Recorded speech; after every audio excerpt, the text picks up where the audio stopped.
الحمد لله رب العالمين والصلاة والسلام على سيد المرسلين محمد وآله وأصحابه أجمعين أما بعد فأعوذ بالله من الشيطان الرجيم بسم الله الرحمن الرحيم والله يعصمك من الناس۔ میرے محترم بھائیو، بزرگوں اور دوستو، رسول اللہ صلی اللہ علیہ وسلم کی ذات گرامی اور آپ کی شخصیت محتاج تعارف نہیں ہے۔ آپ صلی اللہ علیہ وسلم کو اللہ تعالیٰ نے تمام دنیا کے لیے رحمت بنا کر کے بھیجا تھا۔ آپ انسانوں کے بھی نبی ہیں، جناتوں کے بھی نبی ہیں، اور آپ صلی اللہ علیہ وسلم کو اللہ تعالیٰ نے رحمت للعالمین بنا کر کے اس دنیا کے اندر بھیجا ہے۔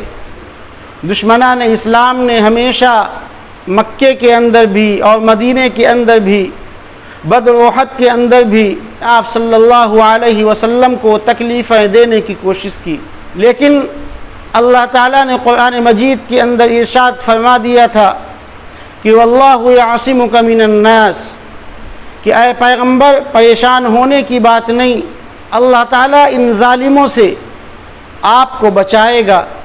انا کفیناک المستہزئین، اللہ تعالیٰ آپ کے لیے کافی ہے۔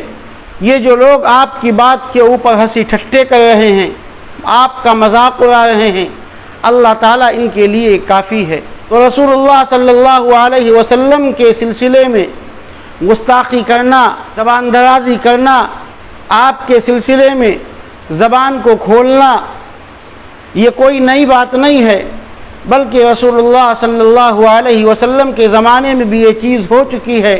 آپ صلی اللہ علیہ وسلم کے وصال کے بعد میں آپ کے جسم اطہر کو تکلیفیں پہنچانے کی کوشش کی گئی۔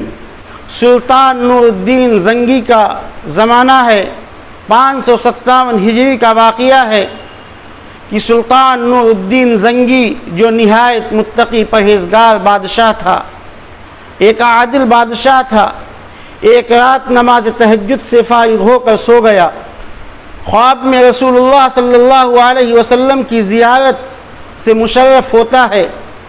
آپ صلی اللہ علیہ وسلم نے دو آدمیوں کی طرف اشارہ فرمایا جن کی آنکھیں نیلی تھیں، اور آپ نے فرمایا کہ اے سلطان، اے نور الدین، ان دونوں انسانوں سے میری حفاظت کرو۔ سلطان کی گھبراہٹ سے آنکھ کھل گئی، فوراً اٹھ کر وضو کیا اور نوافل وغیرہ پڑھ کر کے پھر لیٹ گیا۔ پھر اچانک آنکھ لگ گئی اور یہی خواب دوبارہ دیکھا۔ اسی طریقے سے 3 مرتبہ یہ خواب سلطان نور الدین زنگی کو دکھلایا گیا اور وہی آدمی دکھلائے گئے۔ بادشاہ کو بڑی فکر لاحق ہوئی، اس نے اپنے وزیر جمال الدین کو بلایا اور اس کو تمام واقعہ سنایا۔ اس پر وزیر نے مشورہ دیا کہ بادشاہ کو فوراً اپنے خدام کے ساتھ میں مدینہ منورہ جانا چاہیے اور وہاں جا کر کے تمام حالات کا جائزہ لینا چاہیے۔ مگر اس خواب کی کانوں کان کسی کو خبر نہ ہونے پائے۔ بادشاہ اپنے خصوصی ارکان سلطنت کے ساتھ، اپنے وزراء کے ساتھ، اپنے لاء و لشکر کے ساتھ مدینہ منورہ روانہ ہو گیا۔ غسل کیا، نیا لباس پہنا، خوشبو لگائی اور ننگے پاؤں دربار رسالت میں حاضری دی۔ اپنے وزراء کو حکم دیا کہ تمام مدینے والوں کی اس موقع کے اوپر دعوت کی جائے اور اعلان کیا جائے کہ کوئی شخص اپنے گھر میں نہ رہے۔ تمام اہل مدینہ کی آج بادشاہ نور الدین زنگی کی طرف سے دعوت ہے۔ چنانچہ بادشاہ کی دعوت میں پورا مدینہ شریک ہوا، مگر بادشاہ کو وہ 2 آدمی نظر نہیں آئے جو اس کو خواب میں دکھلائے گئے تھے۔ اس پر بادشاہ نے اہل مدینہ سے پوچھا کہ کوئی شخص دعوت میں آنے سے تو نہیں رہ گیا ہے؟ سب نے کہا کہ نہیں، مگر انہیں کہا گیا کہ جائزہ لیا جائے، ایسا نہ ہو کہ کوئی شخص رہ جائے اور میں اس کی خدمت سے محروم رہ جاؤں۔ اس طرح پھر لوگوں نے کہا کہ ہاں 2 نہایت متقی پرہیزگار، اللہ والے، صالح اور عابد، زاہد، اللہ سے تعلق قائم کرنے والے، اللہ کی عبادت کرنے والے، اللہ کے سامنے رونے والے، دو ایسے شخص رہ گئے ہیں، وہ آپ کی دعوت میں شریک نہیں ہوئے ہیں، وہ خود اس قدر سخی ہیں، وہ خود اس قدر اپنے مال کو اللہ کے راستے میں خرچ کرتے ہیں کہ پورا مدینہ ان کی سخاوت سے فیضیاب ہوتا ہے، پورا مدینہ ان کا کھانا کھا رہا ہے، پورا مدینہ ان سے فیضیاب ہو رہا ہے۔ ان دو شخصوں کے سوا پورا مدینہ اے بادشاہ آپ کی خدمت میں حاضر ہے، اور تمام کے تمام مدینے والوں نے آپ کی دعوت کو کھایا ہے۔ اس پر بادشاہ نے کہا کہ ان کو بھی دعوت میں بلایا جائے اور لایا جائے، تاکہ میں بھی ان نیک آدمیوں کی زیارت کر سکوں، تاکہ میں ان نیک لوگوں کو دیکھ کر کے اپنی آنکھوں کو ٹھنڈا کر سکوں، تاکہ میں ان نیک لوگوں سے ملاقات کر کے اپنی آخرت کو بنا سکوں۔ چنانچہ بادشاہ کے حکم پر ان دو آدمیوں کو لایا گیا، جو شکل و صورت میں، ظاہری وضاقتہ میں عابد، عبادت کرنے والے، شب زندہ دار، راتوں کو جاگنے والے، اللہ سے تعلق قائم کرنے والے، نمازی، پرہیزگار اور بہت ہی معصوم معلوم ہوتے تھے، مگر بادشاہ نے دیکھتے ہی ان کو پہچان لیا۔ انہیں اپنے پاس بٹھا کر پوچھا کہ اے اللہ کے بندو، آپ کہاں کے رہنے والے ہیں؟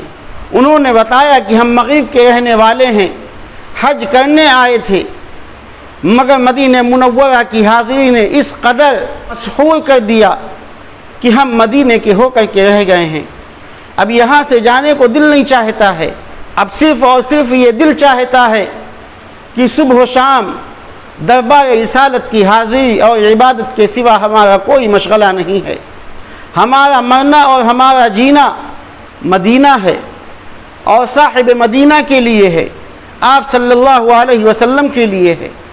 بادشاہ نے پوچھا کہ آپ لوگ اس وقت کہاں پر قیام کیے ہوئے ہیں، کہاں پر رہ رہے ہیں؟ تو معلوم ہوا کہ مسجد نبوی کے بالکل ساتھ ایک مکان میں رہتے ہیں۔ بادشاہ نے انہیں بیٹھنے کے لیے کہا اور خود ان کے مکان کی تلاشی کے لیے چلا گیا کہ ان کے مکان کی تلاشی لی جائے، مگر وہاں پر کوئی ایسی چیز برآمد نہ ہوئی جس سے ان کا مجرم ہونا ثابت ہو سکے۔ بادشاہ نے تمام وزراء سے، تمام ارکان سلطنت سے پھر مشورہ کیا اور فیصلہ کیا کہ ان کا وہ مصلی جس کے اوپر کھڑے ہو کر کے یہ اللہ سے حمد و مناجات کرتے ہیں، اللہ کے سامنے روتے ہیں، اللہ کے سامنے گڑگڑاتے ہیں، نمازیں ادا کرتے ہیں، تسبیح پڑھتے ہیں، قرآن کی تلاوت کرتے ہیں، ان کا وہ مصلی اٹھا کر کے دیکھا جائے۔ پھر ان کے مکان کی تلاشی لی گئی، مصلی جائے نماز کو اٹھایا گیا تو نیچے ایک بہت بڑا پتھر رکھا ہوا تھا جو زمین کے بالکل برابر تھا۔ پتھر اٹھایا گیا تو نیچے ایک گہری اور لمبی سرنگ تھی جو رسول اللہ صلی اللہ علیہ وسلم کی مزار اقدس تک پہنچنے والی تھی۔